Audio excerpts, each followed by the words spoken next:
Dakila namin Diyos na makapangyarihan sa lahat.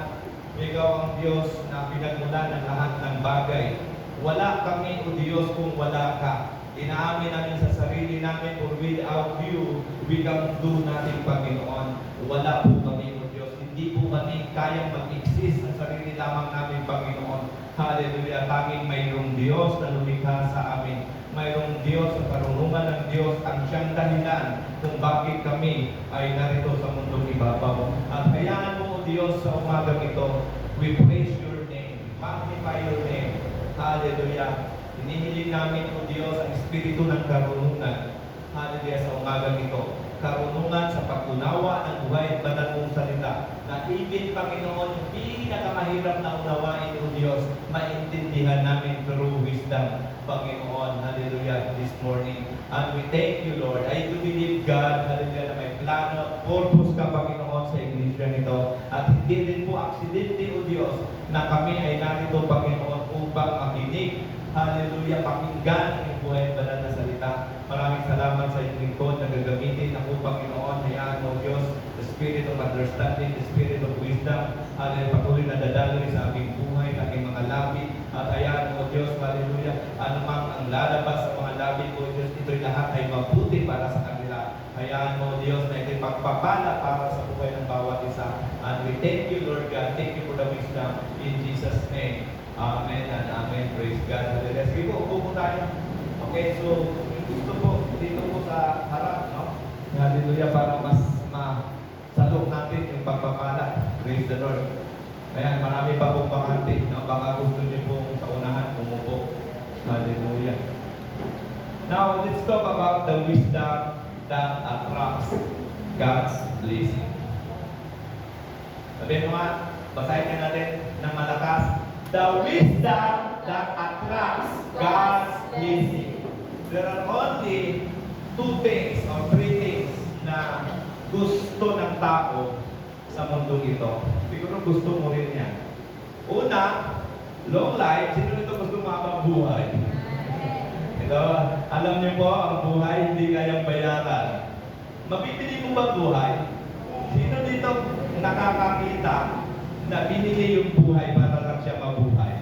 And even the richest man, kung mayroon bang pinakamayamang tao sa mundo ito, dito, hindi niya kayang bayaran yung buhay. Sabi ng Bible, yung long life nasa kanyang kanang kamay. At pangalawang dinidesign ng tao sa mundong ito is yung tinatawag na riches and glory. Naniniwala po ba kayo?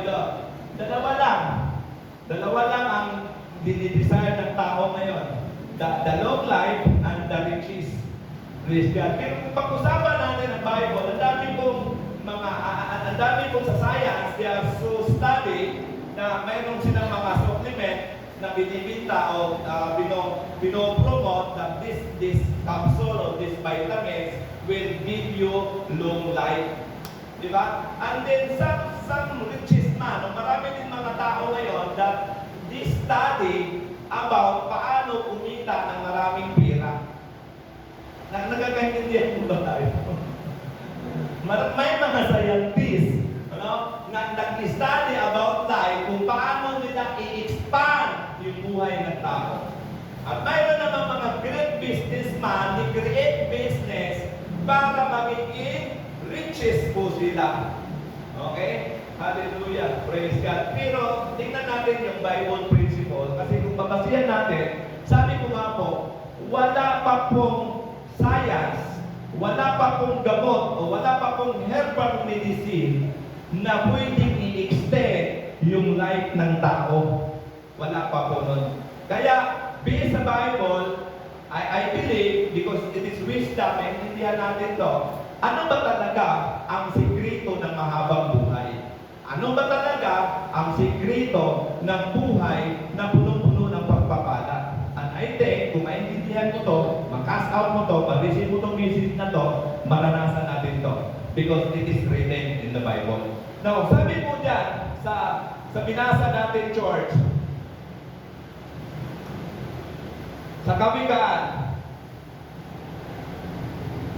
chapter 3, verse 16, sa Tagalog, mahabang buhay. Everybody say, mahabang buhay. Saan makikita ang mahabang buhay? Nasa kanyang kanang kamay. Saan? Nataas mo natin ang kanang kamay. Ay, ang kanang kamay. There are only two hands, wala pong three hands. Mayroon man dito tatlong kamay. Sa kamay ng Diyos, mayroon siyang dalawang kamay. At doon sa kanang kamay, nag-u-offer po ang Diyos ng mahabang buhay. Hello? Nasa kamay ng Diyos ang mahabang buhay. Ang sabi dito, ngunit sa kanyang kaliwang kamay, kaliwang kamay. Ano ang mayroon sa kaliwang kamay ng Diyos? Kayamanan at karangalan. Sa makatuwid, ganito yon, nasa two hands ng Lord yung buhay, mahabang buhay at kayamanan. Nasa dalawang kamay ng Panginoon yan. But hindi literally, mamaya madidiscuss natin yan para mas lalo natin maintindihan. Bakit? Because the Word of God, not only literally, para maintindihan natin. Baka kasi, Lord, ibigay mo na sa akin yung kayamanan na sa kaliwang kamay mo. Okay, actually, this word is all about wisdom. Wisdom that attracts blessing. That's why, makinig po tayo, kasi kung hindi natin mapakinggan to, hindi natin makuha yung privilegium ng salita ng Diyos. So malinaw, hallelujah, na yung blessing na dinidesire ng tao sa mundo ito is nasa kamay ng Panginoon. Okay? Now, pag-usapan natin low life.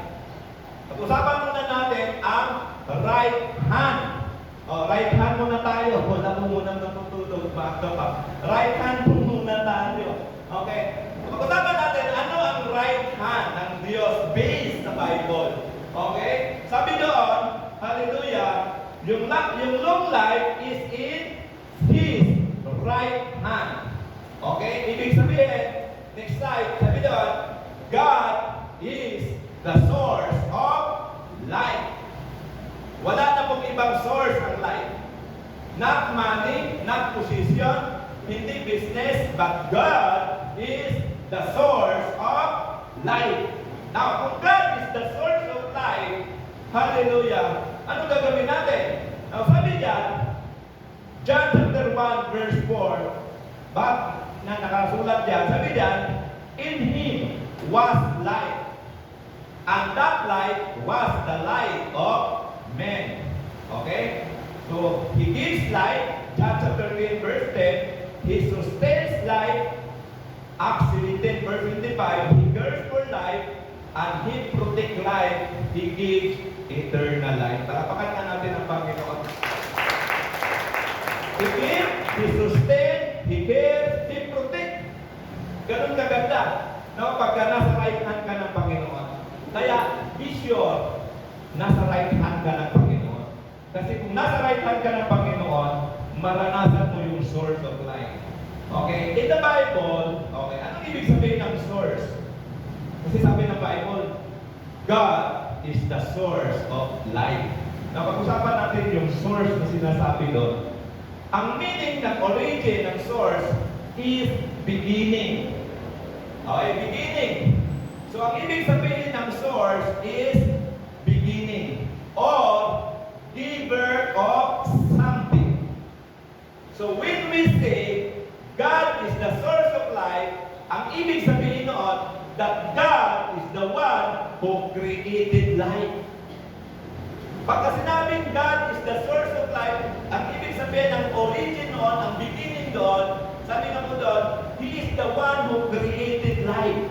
Now, mayroon ka pa bang nakita o idea, o mayroon ka bang nagbabasang theory, o kahit anong pag-aaral mo, na mayroong ibang source of life? Mayroong mga pinapaniwalaan pa ba tayo iba bukod sa beginning?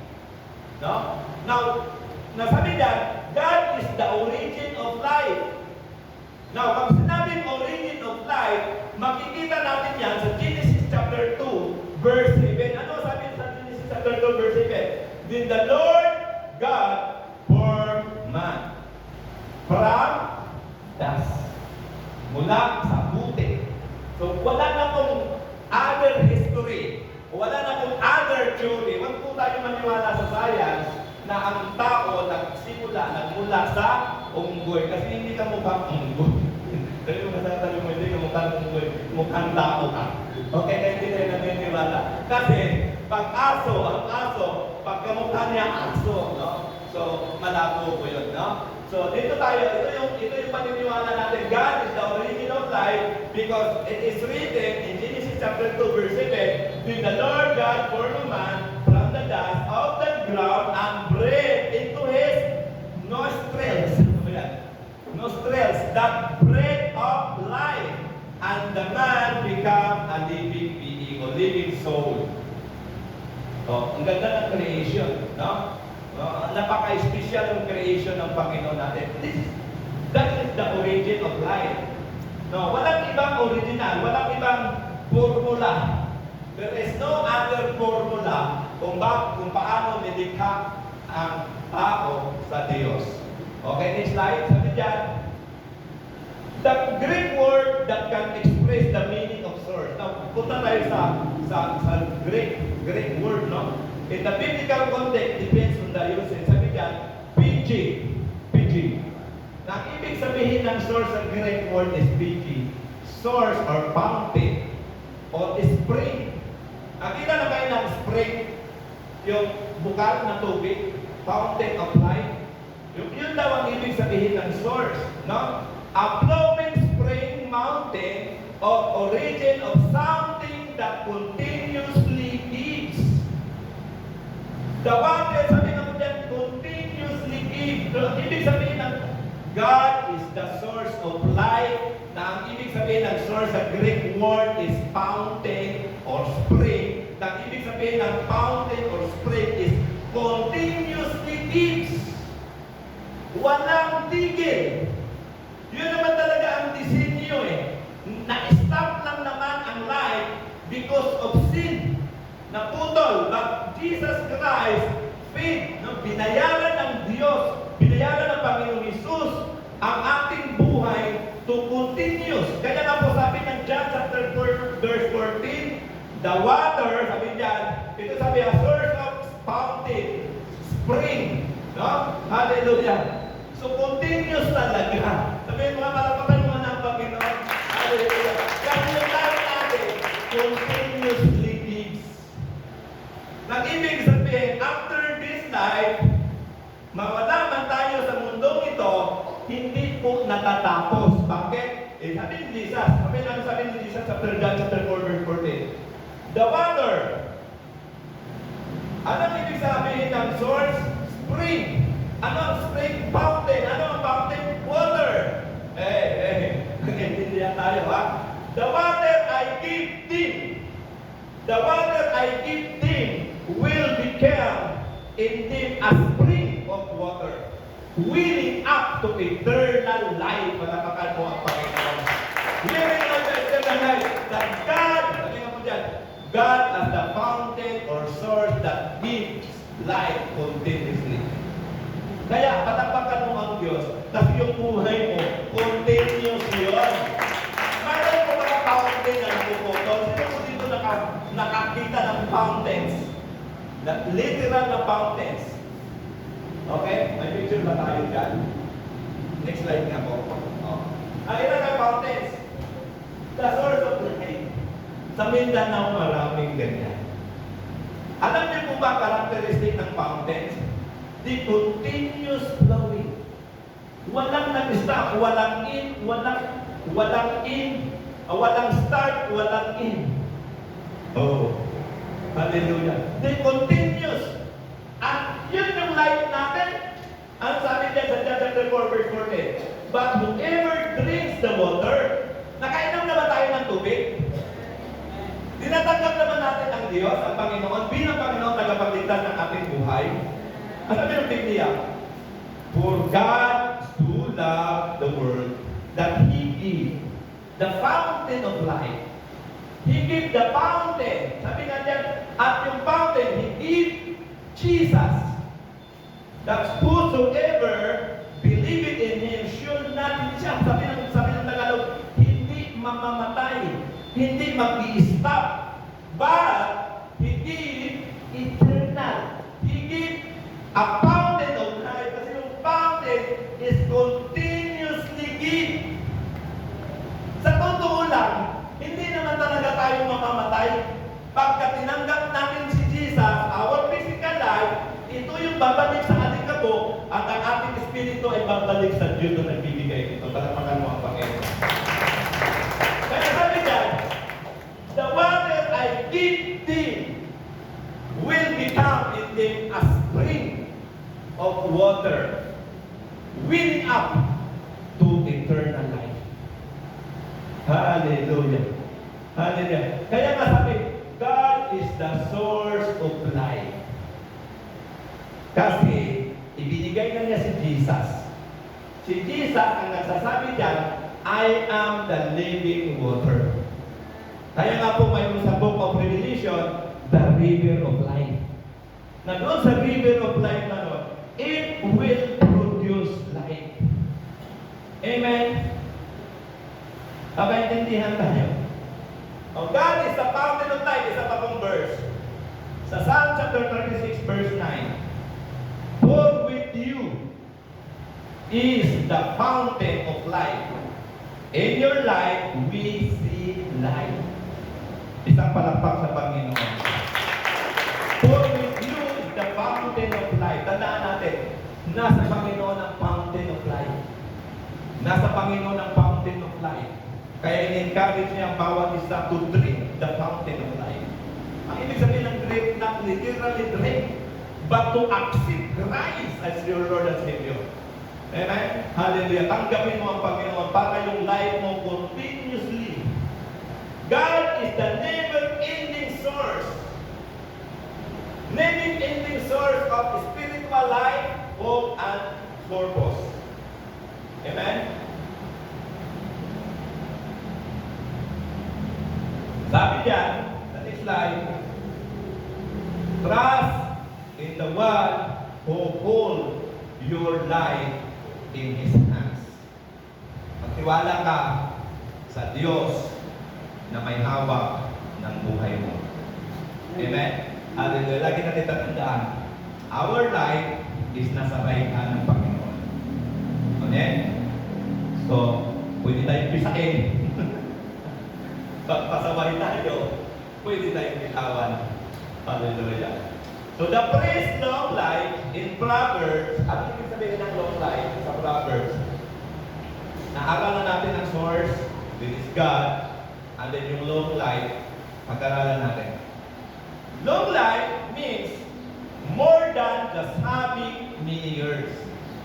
More than having many years. Ito po ay higit pa doon sa 101 years old na matanda. Ay, intindihan natin. More than just having many years. It speaks of life blessed by God. Ito po yung life, a fullness, sabi nga po dyan, a life of fullness. A life of purpose. And a life of peace and favor. Yun yung ibig sabihin ng long life. Okay? It is a fullness of life, life na may purpose, life na may kapayapaan, at life na may pabor ng Diyos. Okay? Now, let's talk the right hand. Now, anong ibig sabihin ng right hand? Makinig tayo kasi wisdom. Pag hindi natin makasabi yung wisdom, wala tayong long life.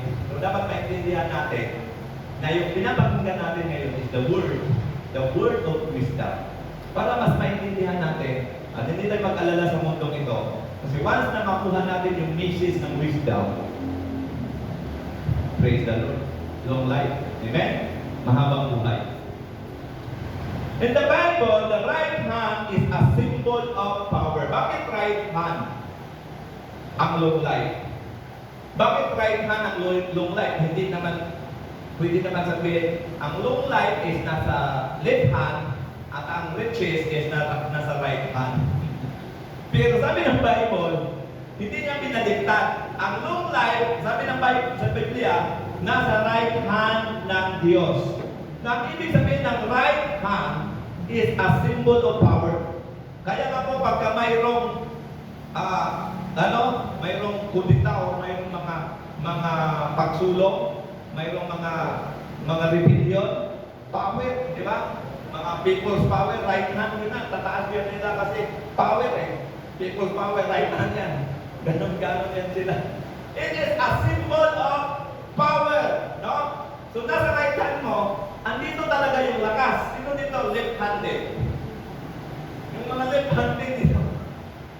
Yung mga right-handed, pag ikukumpara mo ang pagbuhat ng right hand at pagbuhat ng left hand, iba ang lakas ng right hand. Nagkakaintindihan po ba? Dahil ang right hand, mayroon niyang symbols of power. But not only power, but authority, strength, blessing, and favor. Okay, next slide. Okay, sa Exodus, mayroon sinasabi ang Exodus sa right hand. Exodus chapter 15, verse 6. Your right hand, Lord, was a majesty in power. Your right hand, Lord, shattered the enemy. Kaya pala sabi ng brothers, ang long life ay nasa aking right hand.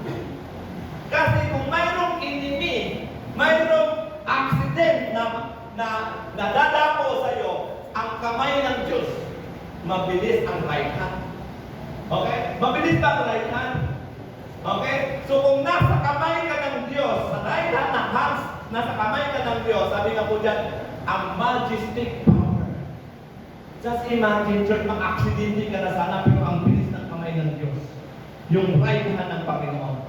God's right hand represents His power and victory. Palapakan natin ang Panginoon.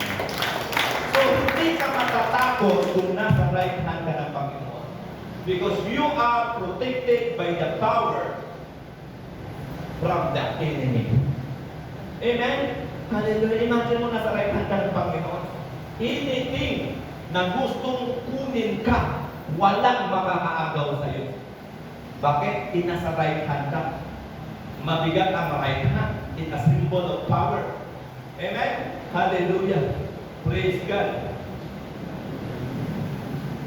Isaiah chapter 41 verse 10.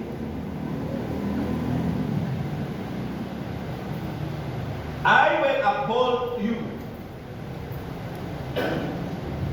with my righteous right hand. Amen? Alam niyo po ba na sa right hand tayo ng Panginoon? Hello? Ibig sabihin, George, pagka alam mo na nasa right hand ka ng Panginoon, you are protected by God. You are always covered by the protection, insurance ng Panginoon. Ang assurance ay ng Panginoon, anak, hindi kita iiwanan, hindi bababayaan ka.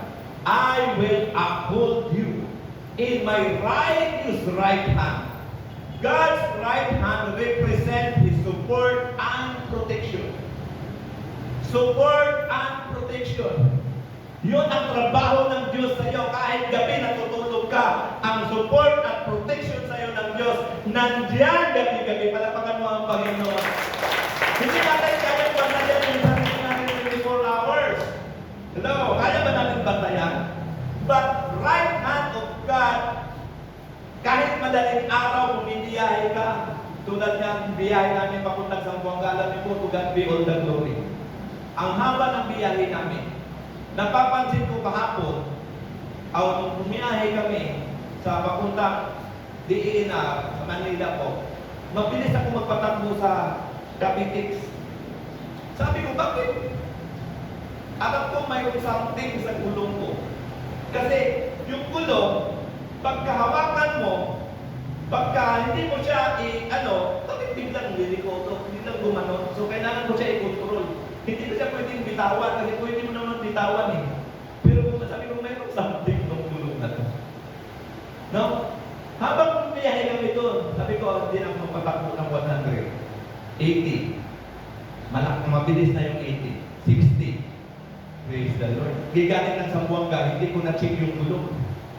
Pagdating ko sa bahay, chinik ko, kunti-kunti na lang sa sabog na. Ang nipis na pala.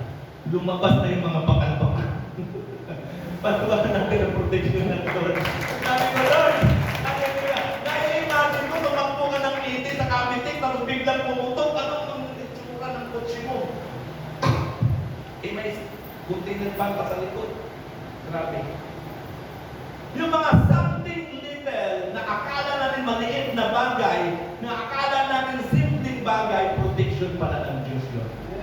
Palakpakan mo nga ako. Alam niyo mo ba yun? God's right hand represents the support and protection. Hallelujah. Praise the Lord. Bibiyahe kami na papunta sa Muanga, pauwi na dito sa Cavite. Yung battery namin umuusok na pala. Pero good news. Sabi ko sa Panginoon, Lord, parating mo kami sa katigulan. Madaling araw, nagpipray na ako, sila tulog, ako lang isang driver, nagamit ako ng praise. Ang haba ng praise and worship ko. Kasi, bakit pinakabahan ako? Kasi nangyari po, nung nasa board pa lang ng border, Dumaguete, yung aming kotse po, nasa barko. Nasa barko. Pag-start ko po, ayaw na talagang gumana. Sabi ko, Lord, help me. 3 a.m. Wala pong office, wala pong mga open na mga business para mamili kami ng battery. Praise the Lord, tinulak ng mga tribulante. Akala ko magpinalti ako. Magluluting na. Hindi tinulak ka.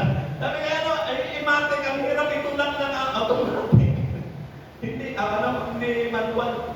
Sabi, inuturan mo, sir. Sabi ko, naka-neutral na nga eh. Tinulak, lalaki lahat ng taga-barko. Ang pera pa, madididit tayo nito. Tinulak, nilagay doon sa pantalan. Sabi ko, Lord, may problema yung battery. Sabi ko, bigyan mo kami ng tao. Alam niyo po, ikot kami ng ikot. Ma'am, pwede ba pa-start lang, sir? Wala kang wire dyan.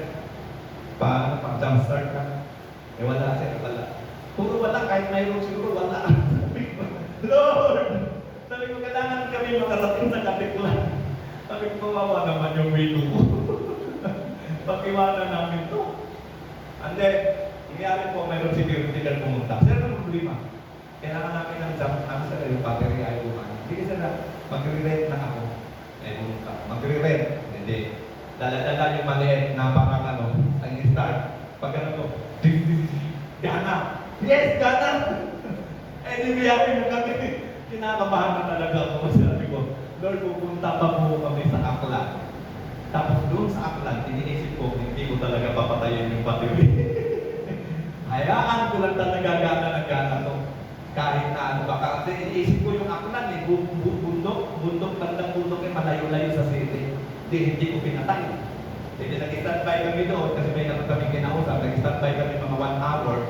Gana sabi ng babae. Bakit may pinatay yung sasakyan? Wala akong patayan yan. Kasi pagpatayin ko, baka hindi na naman gagana. Hindi na naman, wala talaga nito, mamundok to. Wala patayan. Biyahe na kami, papuntang Katiklan. Papuntang Katiklan. Ito lang yung pira namin. Ito ngayon, iniisip ko, ang pira namin, si Victor, sabi ko, magkano ang wilo? Si Victor 12. Ang tao, 2.5. Binilang ko pira ko. Kulang talaga. Sabi ko, kulang talaga. Sabi, magsisil na ako ng token. Magsisil na ako ng token. Sabi ko, sabi ni Lord, Ma'am, anong oras ang alis?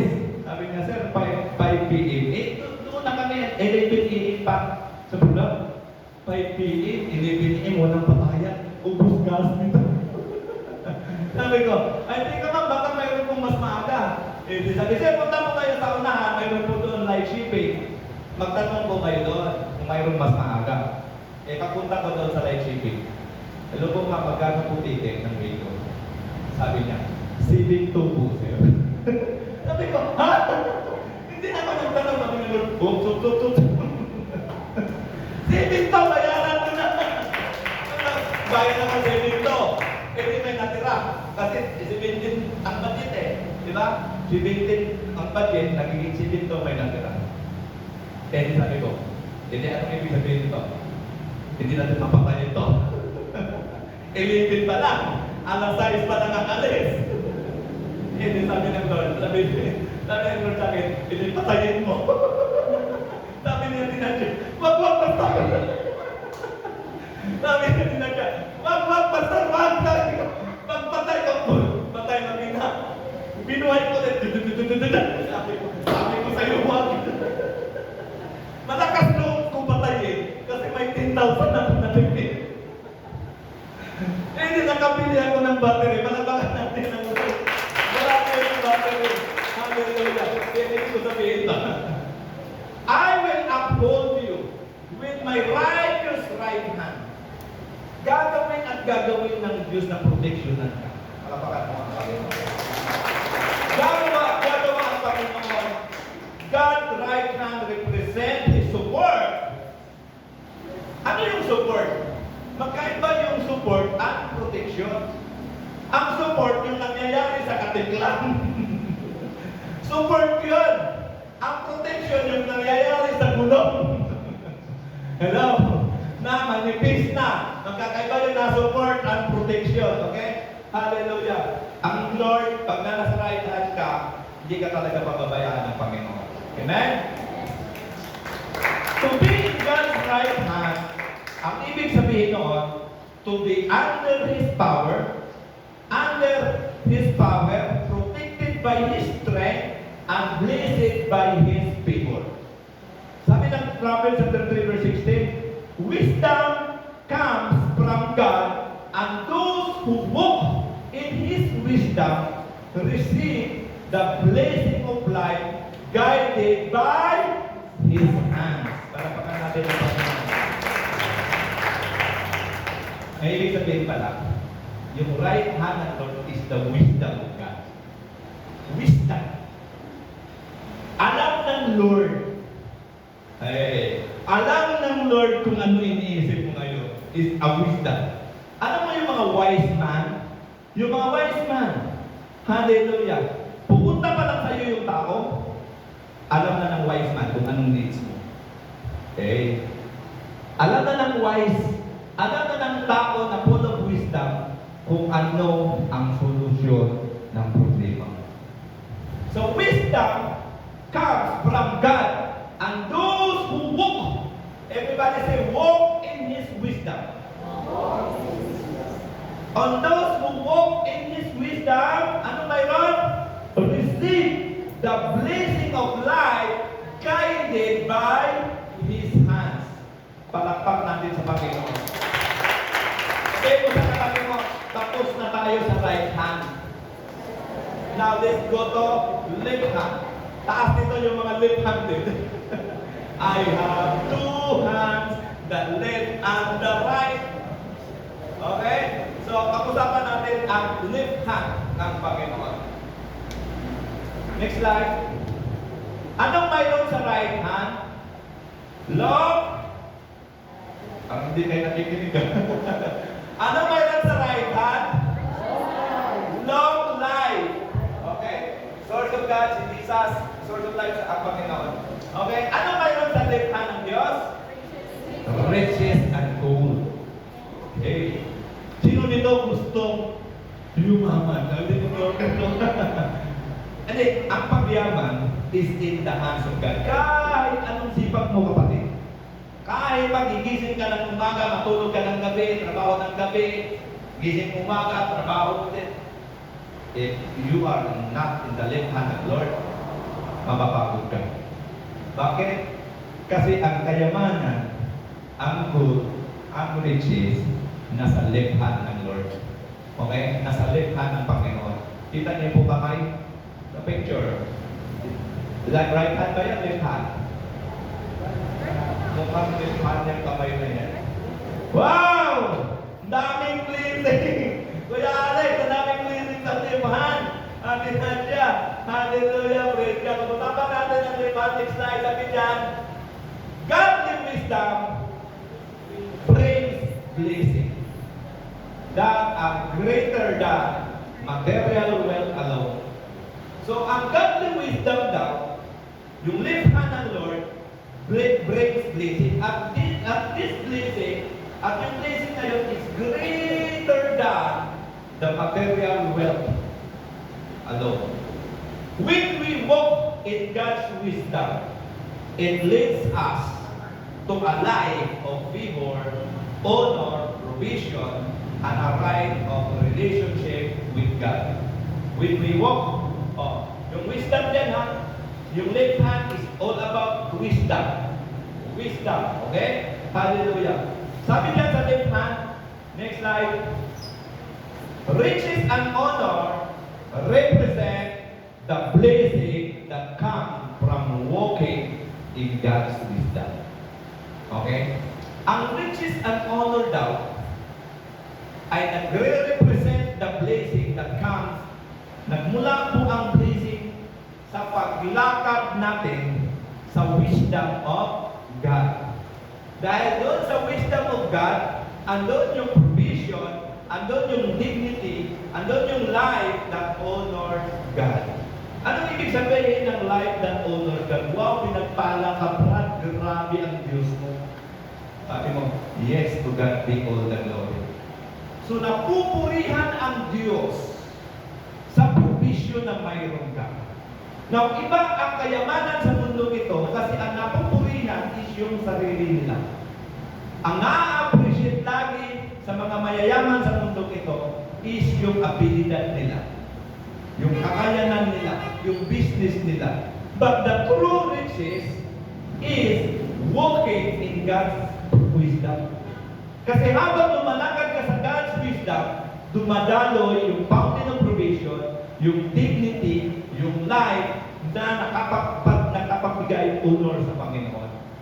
So kung ang Diyos ay napapurihan sa buhay mo, ang ibig sabihin nun, you are walking on God's wisdom. Proverbs chapter 8 verse 12.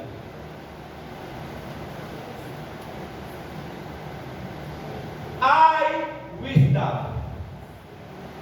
Ako ang wisdom, sabi ng korekto. Si Christ is the wisdom of God. Ang wisdom niyan is Christ. The great I am. Wisdom. Dwell together with prudence. I possess knowledge and discretion. Now, anong ibig sabihin ng wisdom? Dwell together with prudence. Now, ano ang prudence? Kasi, ang wisdom, mamaya, pag-usapan natin ang difference ng wisdom and prudence. Now, next slide. Ang ibig sabihin ng prudence, ang biblical meaning ng prudence po, dyan na sinasabi, wisdom. Ano sabi doon? Wisdom, dwell together, nakikipag-tie up ako kay prudence. Kasi without prudence, hindi mo makukuha blessing kung wisdom lang. Kaya sabi niya, wisdom, dwell together with prudence. Okay? Now, ang prudence, sabi ko dyan, prudence means having good judgment, wisdom and ability to make careful decisions according to what is right. Hello?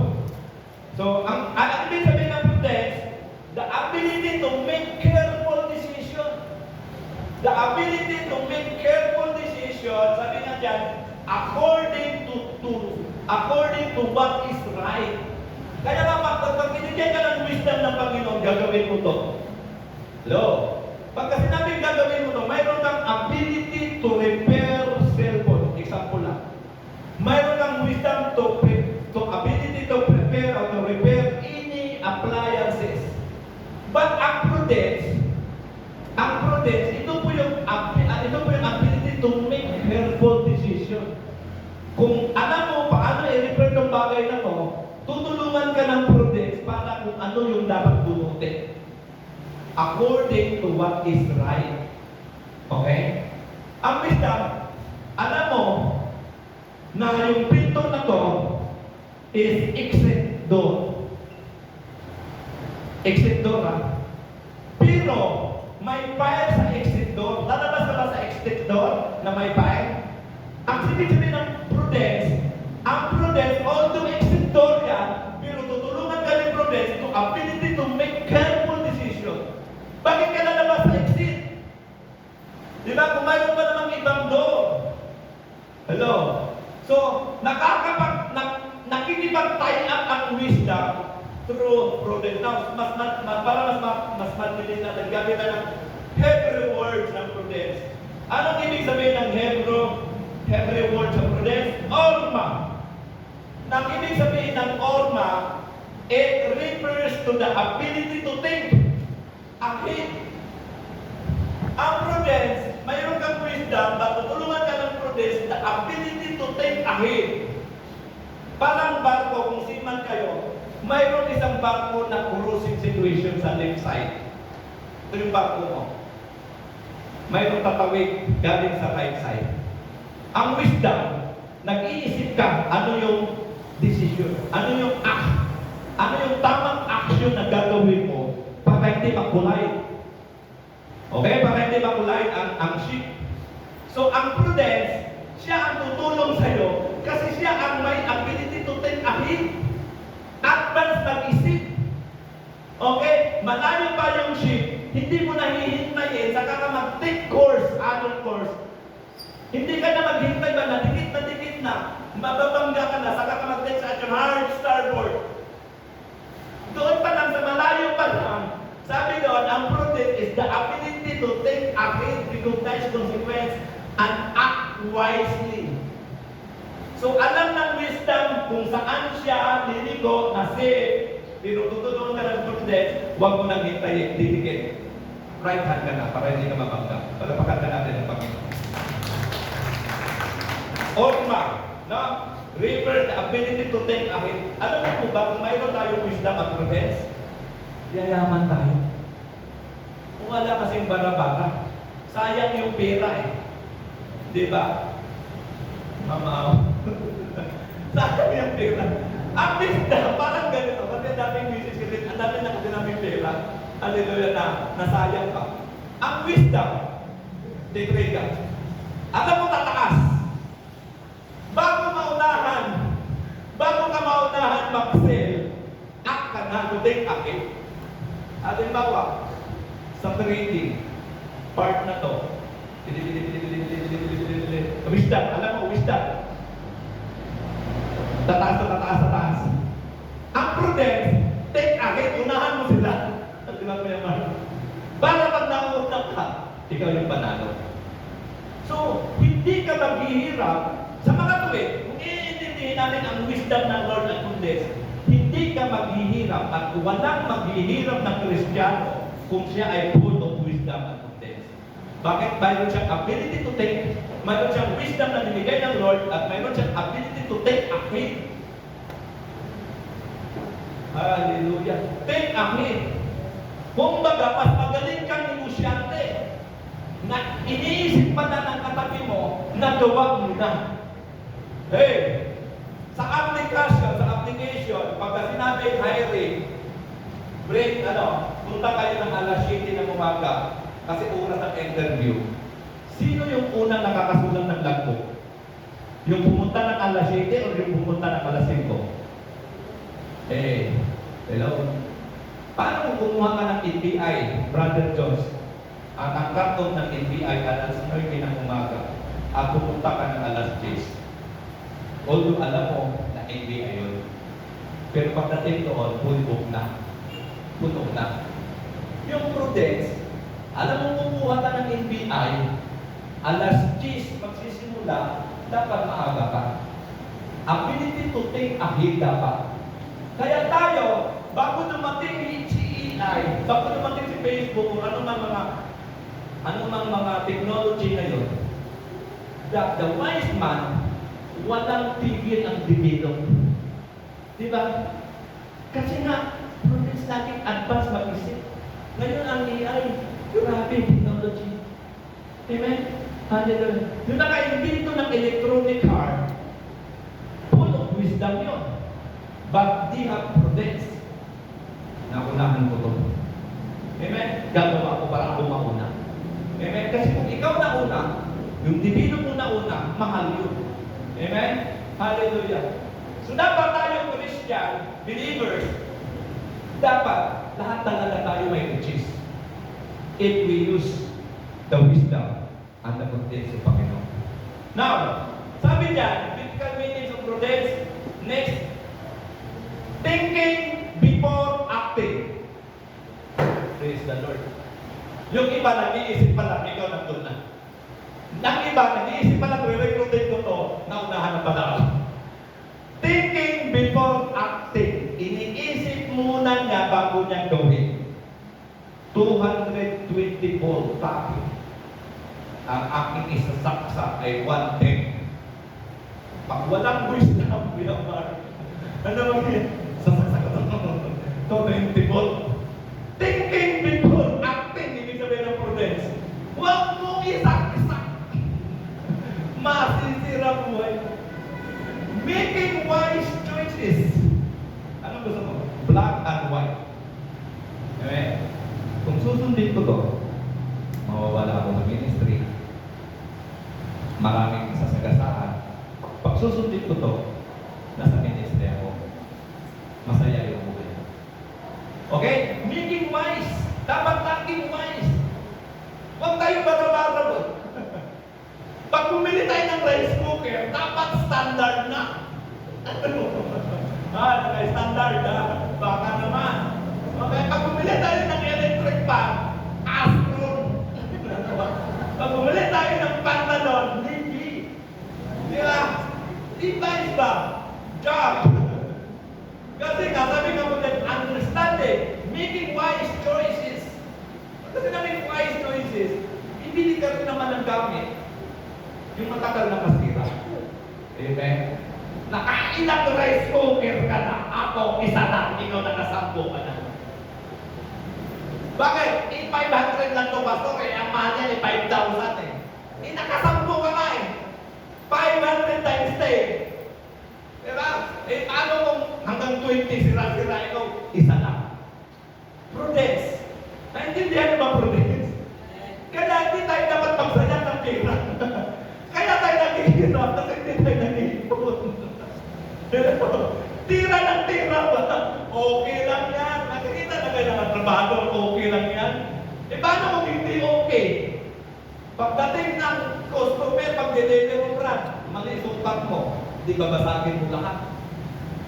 Malaki ang gastos. Prudence. Although may wisdom kang gumawa ng ganung bagay, dapat i-apply mo yung prudence na do what is right. Understanding what is right and wrong. Pag alam mo mali, hindi ko pwede. Okay lang, Lord, ngayon lang. Kaya hindi tayo pinagpala. Amen? Understanding what is right and wrong. Yun ang prudence. Using God's wisdom in daily life. Avoiding decisions that lead away from God. Huwag tayo pabigla-bigla ng desisyon na para magpalayo sa atin sa Panginoon. Amen? Isipin, think twice before, think before you act. May naintindihan mo ba tayo? May kausap mo ba ako dito? Amen. Wisdom holds blessing. Next slide. Wisdom holds blessing in her left hand. Provision, prosperity, and godly reward. Alam mo, George, kahit maliit o maliit ang kinikita mo ngayon, if you have wisdom and prudence, yayaman ka. Bakit? Simula ngayon, maingat ka ng umastos. Making a right decision. Saka, through wisdom and prudence, makikita mo, iingatan ka ng Panginoon. Alam mo, God has given us free will. Yun lang po talaga, ang free will at kalayaan na yun lang po talaga ang hindi pwedeng pakialaman ng Panginoon. If you decided to go out, then God says, it's okay. Kasi yung stand ko as God, stand. Hindi ako saspay sa iyo. Pagka sinabi, Lord, I go out, I exit sa church, sabi ng Lord, it's okay. Because you have freedom. So we have freedom to decision. Dapat i-apply mo yung prudence kung tama ba yung decision mo na tumalikod ka sa Panginoon. Nagkakaintindihan tayo? Kasi kung hindi mo i-apply ang prudence at nag-decision ka instantly, you make a wrong decision. Kasi si Lord, yung stand ng Lord, pag bumalik ka, tatanggapin ka niya. Pag umalis ka, wala siya magagawa. Kaya nasabi ng Bible, anak, huwag niyo kayo. Lahat ng klaseng prutas na sa halaman ng Eden, pwede niyong makakain. But isang prutas ang hindi nyo kaya pwede kainin. Hindi nyo pwede kainin. At once na kainin nyo to, sabi ng Bible, mamamatay kayo. And then the Bible says, nakita ng babae na maganda ang prutas. Masarap kainin. Tinapik ba ng Diyos ang babae? Oh! Di ba tinapik ko? Isang beses lang magsalita ang Lord. One thing. One word from the Lord. Kaya nga po laging sinasabi, one word from the Lord. Hindi na po hinarang ng Diyos ang babae. Sa tingin niyo kung ba kaya harangin ng Diyos yun? Anak, huwag mo kainin. Hindi. But the free will, hallelujah, nangyayari, kinain. Praise God. Kaya, namamatay ang tao. Damay-damay na pati tayo. Amen? But to God be the glory sa Panginoong Isus. Hallelujah. Tayo'y muling naligtas para pagka natin ang Panginoon.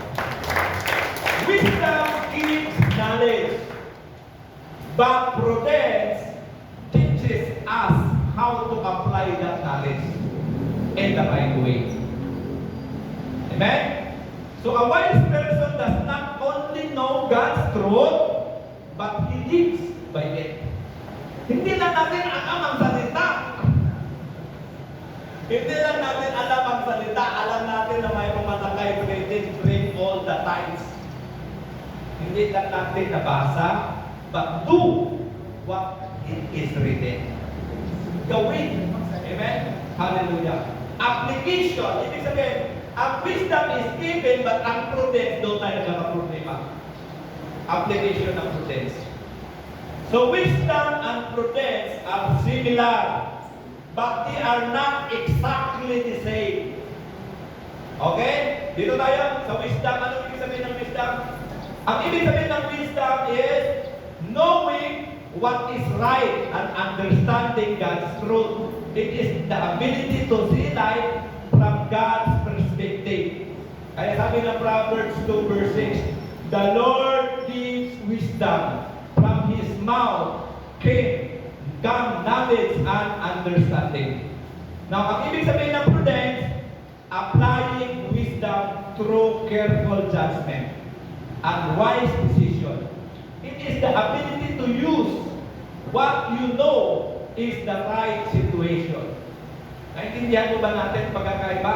Ulitin ko po, ang wisdom, knowing what is right and understanding God's truth, it is the ability to see life from God's perspective. Pero ang prudence, applying wisdom through careful judgment and wise decision.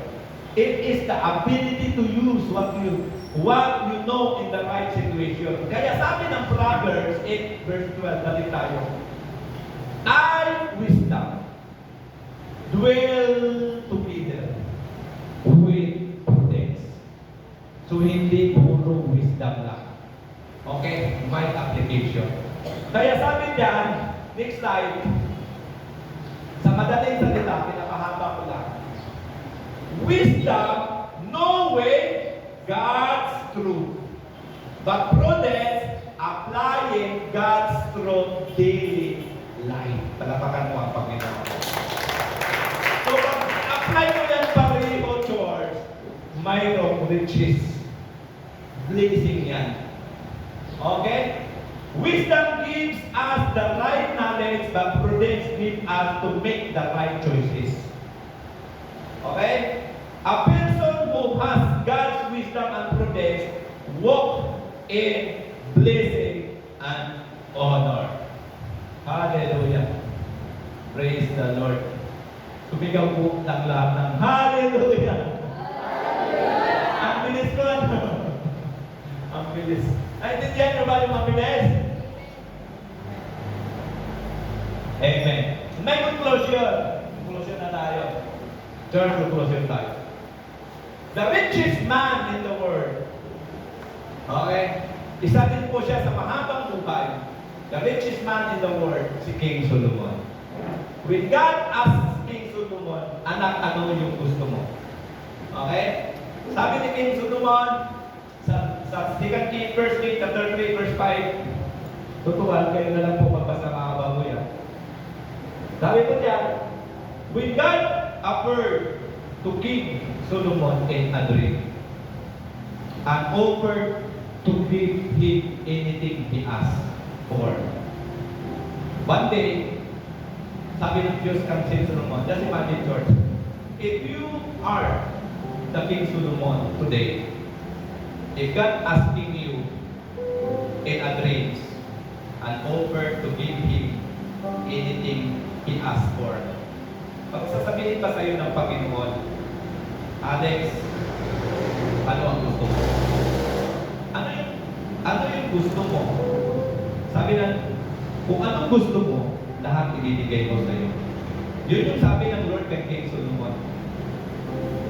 Priya, if God offered you in a dream tonight, mamaya, and God asking you something, ano ang gusto mo? Lahat tayo. Kung mamaya po ba, pagtulog natin mamayang gabi, if God asking something sa dreams, na malinaw yung paniparang sa panaginip mo, may saan, ano yung gusto mo? Nangyari po kasi yan kay King Solomon. Alam niyo bakit? King Solomon did not ask for riches. He don't ask, Lord, gusto ko ng maraming pera. He don't ask long life. Lord, bigyan mo ako mahabang buhay. He don't ask victory over his enemies. Hindi hinihingi ni Solomon, Lord, magtatagumpay ako. Bigyan mo ako ng mahabang buhay. Bigyan mo ako ng kayamanan. But one thing he asked, anong hinihingi ni King Solomon? For wisdom. He said, Lord, give me wisdom and understanding to lead God's people. Alam niyo po ba na ang hinihingi ni Solomon ay kayamanan? Ang hinihingi ni Solomon ay wisdom.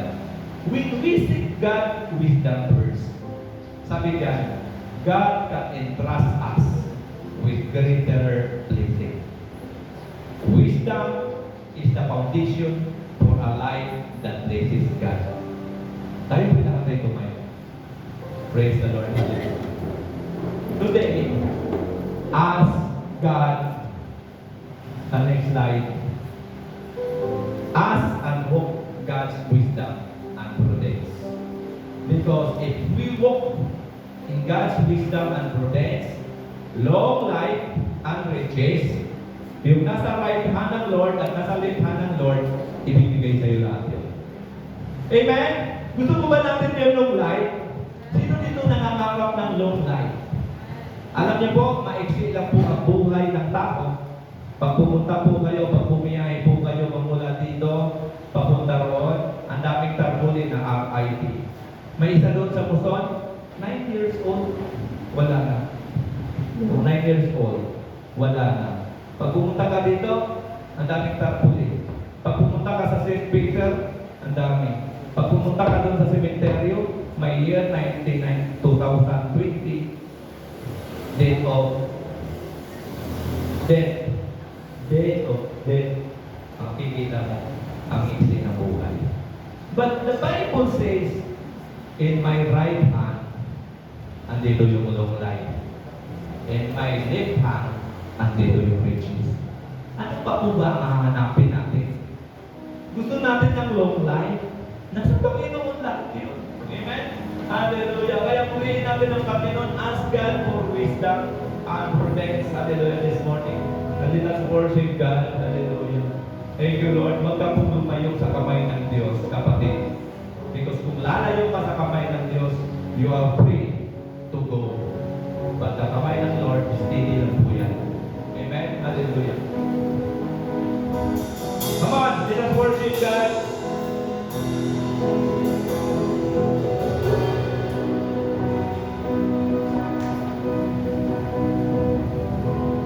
Hallelujah. Praise God.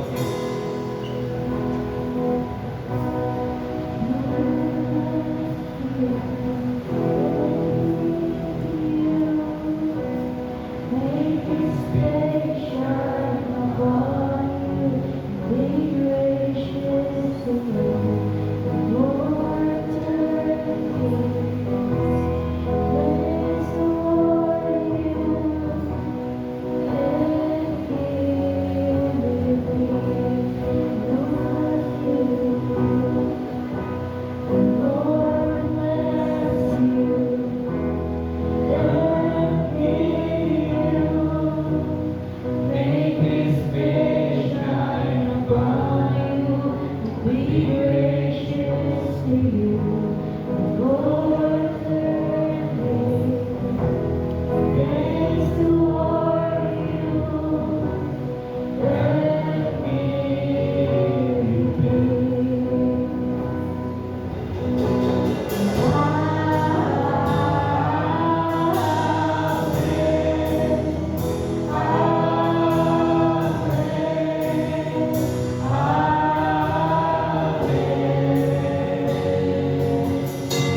Hallelujah. Pwede mo ba pingin yung mata mo? Praise God. When God offered you today an offer to give Him anything you ask, ano po yung hihingin mo sa Panginoon? Ask something sa Lord. There is power in the Word of God, and I do believe kung nagawa ito ng Panginoon King Solomon, kaya niyang gawin sa iyo. Because sabi ng Hebrews 13 verse 8, God is the same yesterday, today, and forever. He is the same. And God asking, always asking. Alam niyo po ba kung bakit hindi pa rin dumating yung hinihingi mo na matagal nang hinihingi ngayon? Because you don't ask. Or something you ask your personal. Something you ask something special to God. But you forget to ask wisdom. This morning, kung gusto mo ng wisdom and prudence ng Lord, taas mo yung kanang kamay mo, ang left hand mo, at dalawang kamay mo, taas mo sa Panginoon. Kung pagod ka na sa mga dreams mo, pagod ka na, nakunin yung pangarap mo, lagi na lang supply, hallelujah, dahil lack of wisdom. Sabi ng Bible, my people perish because of the lack of knowledge, lack of wisdom. Napapahamak ang aking mga tao, aking mga anak, dahil kulang ng karunungan. Gusto ng Lord mapuno ka ng wisdom ng Panginoon this morning. Ask yourself, ikaw mismo ang hihiling sa Panginoon. Hallelujah. Habang inaawit natin ang Amen, hallelujah. Habang inaawit ng worship, ikaw ang hihingi sa Lord. Hallelujah. Sabihin mo sa Panginoon, Lord, Jesus, ibigay mo sa akin ang wisdom. Ibigay mo sa akin ang prudence, Panginoon. Ask something to God. Hallelujah. Shout to God. Ask. Hallelujah. Humingi ka sa Panginoon. Dahil namin ang Panginoon. Hallelujah. Ano man ang hihingin nyo sa pangalan ko, ako ay magbibigay sa inyo. Ibigay ng Panginoon.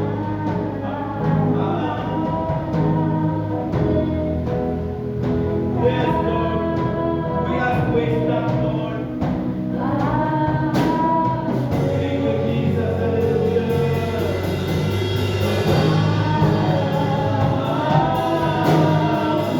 Yes, shout God. Shout God.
Yes, worship God.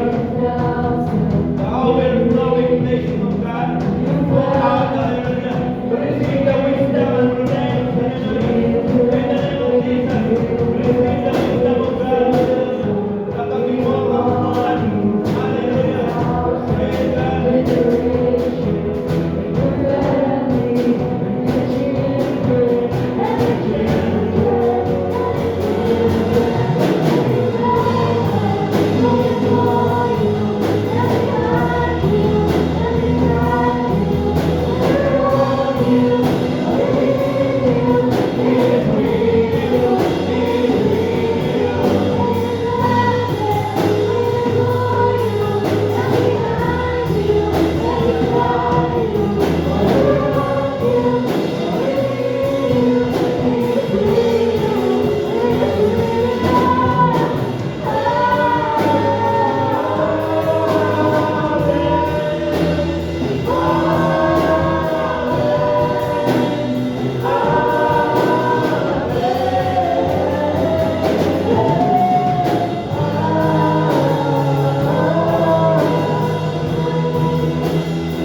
thank you, Lord. Hallelujah.